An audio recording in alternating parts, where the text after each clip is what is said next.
আজি আমাৰ অসমতে থাকি যদি আজি আমাৰ অসমীয়াক এনেকুৱা এজন মুছলমানে যে আমাক অসমীয়াক হানি খুচি শেষ কৰিম বুলি ক'ব সাহস পাইছে, নিশ্চয় তেওঁলোকৰ পাকিস্তান বা বাংলাদেশৰ লগত সহযোগিতা তেওঁলোকৰ আছে। আৰু যি মুছলমানক আমি ককাই ভাই বুলি আমাৰ কান্ধে কান্ধে লৈ ঘূৰি ফুৰিছিলোঁ, সেই মুছলমানে আজি আমাক হানি খুচি মাৰিম বুলি ক'বলৈ সাহস পালে। আমি সকীয়াই দিছোঁ সেই মুছলমানখিনিক যে এই অসমীয়াই যে লাচিতৰ তেজ থকা এই যে ডেকাবোৰ, এই ডেকাবোৰে হাতত খাৰু পিন্ধি থকা নাই। কিন্তু আজি ককাই ভাই বুলি যে আপোনাৰ মুছলমান ল'ৰা এটা বুলি একেলগে জন্মৰ পৰা একেলগে ককাই ভাই থকাৰ দৰে বুলি আজি যে আপোনাক এৰি দিছোঁ, তেনেকুৱা কথা ভাবি নল'ব। কিন্তু আজি আপোনালোকে অসমীয়াক আজি আপোনালোকে ক'বৰ কাৰণে সাহস ক'ত পালে? নিশ্চয় ক'ৰবাৰ তেওঁলোকৰ ষড়যন্ত্ৰ বা কাৰোবাৰ আশীৰ্বাদ থাকিব লাগিব। আৰু আমি অসম চৰকাৰক আমি আহ্বান কৰিছোঁ যে এই যে আমতলা বস্তিখন, এইখন এখন মানে ক'ৰবাৰ আহি এটা দিনতেই নিশাটোত মানে মহৰি টনাৰ দৰে মানে ঘৰ সাজিছে। আৰু সেই ঘৰ সাজি বিভিন্ন বহিৰাগত, আমাৰ থলুৱা মানুহ যদি 5 ঘৰ আছে, আজি তাতে বহিৰাগত তাতে 45 ঘৰ মানুহ আছে বা 100 ঘৰ মানুহ আছে। সেই বহিৰাগতখিনি আহি সংস্থাপন ল'লে কেনেকৈ? নিশ্চয় আমাৰ কোনোবাৰে মেৰুদণ্ড নোহোৱা চৰকাৰী অফিচাৰৰ কোনোবাৰ হাত আছে। আৰু সেইখিনিত ব্যৰ্থ হৈছে অসম আৰক্ষী। কাৰণ এই বৰ্ডাৰ এৰিয়াত অসম মেঘালয় সীমান্তত যদি অসম আৰক্ষী মেঘালয় আৰক্ষীত যদি তেওঁলোকৰ চকু থাকিলে হয়, আজি এনেকুৱা ধৰণৰ কাৰ্য হ'ব নাপালে হয়।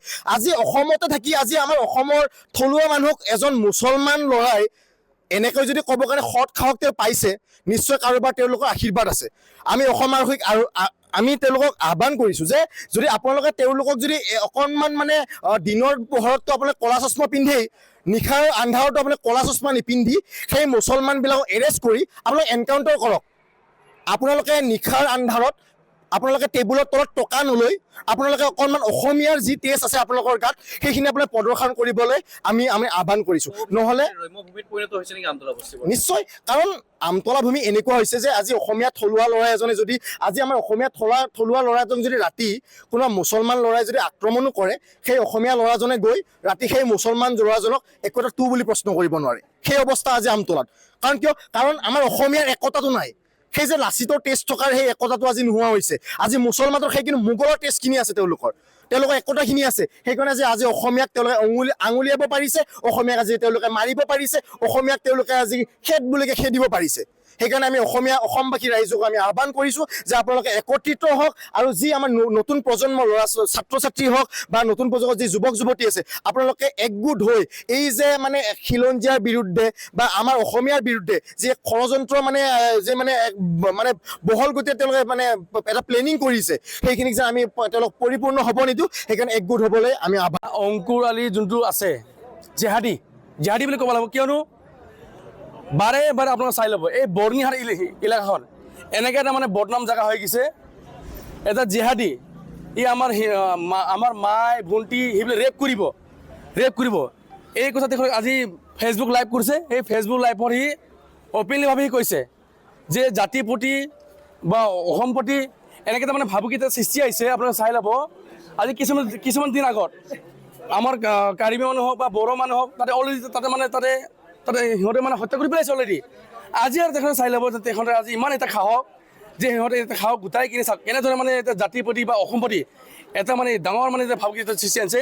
গতিকে মই অসম চৰকাৰক মই বাৰে বাৰে অনুৰোধ জনাইছোঁ যে অতি শীঘ্ৰে ব্যৱস্থা ল'ব লাগে। আৰু য'ত সিহঁতে মাটিটো দখল কৰিছে, সেই মাটিটো অলৰেডি বৰ্ণিহাট আমতলা বুলি কয়, অসম মেঘালয় যিহেতু সীমান্ত আমতলা বুলি কয়, সেই মাটিটো অলৰেডি এগ্ৰিকালচাৰৰ মাটি তেওঁলোকে দখল কৰি মানে ধুনীয়া ভোট তাতে বাংলাদেশী তাতে ঘৰ সাজি কিনে মছজিদ তাতে খাৰা কৰি আমাৰ হিন্দু প্ৰতি, আমাৰ ধৰ্ম প্ৰতি, আমাৰ জাতিৰ প্ৰতি তেখেতে অলৰেডি মানে ভাবুকি সৃষ্টি কৰিছে। মই অসম চৰকাৰক বাৰে বাৰে অনুৰোধ কৰিছোঁ তেখেতৰ বিবিধ এটা ব্যৱস্থা লয়, তেখেতক অলৰেডি ফাঁচি দিবলৈ বিৰোধ অনুৰোধ জনাইছোঁ।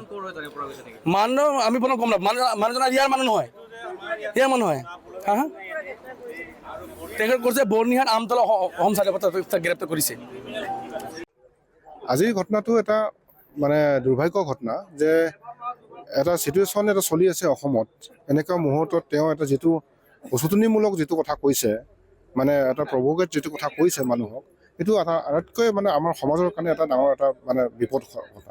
যদি তেওঁলোকৰ মনত এই ধৰণে যদি বান্ধি লৈ তেওঁলোকে ঘূৰি ফুৰিছে, তেনেকৈ যদি ভাবিছে, তেনেহ'লে এইটো সমাজখন মানে ইয়াত মানে বহুত অৰাজকতাৰ সৃষ্টি হ'ব। আৰু ডিমুৰীয়া যদি এইটো আৰম্ভ কৰিছে, তেনেহ'লে ডিমুৰীয়াটো এই ঘটনাবিলাক মানে সমাজত গোটেইখিনি বস্তু মানে এইটো প্ৰভাৱ পৰিব। আৰু এইটো হ'লে আমাৰ মাজত যিটো সম্পৰ্ক আছে, যিটো আমাৰ সম্প্ৰীতি বুলি আমি কথা কৈ আছোঁ, এই সম্প্ৰীতি অটুট নাথাকিব, এইটো ভাঙি যাব। আৰু এইটো যদি হয়, এই আৰম্ভ হৈছে, তেওঁলোকে কৰিছে।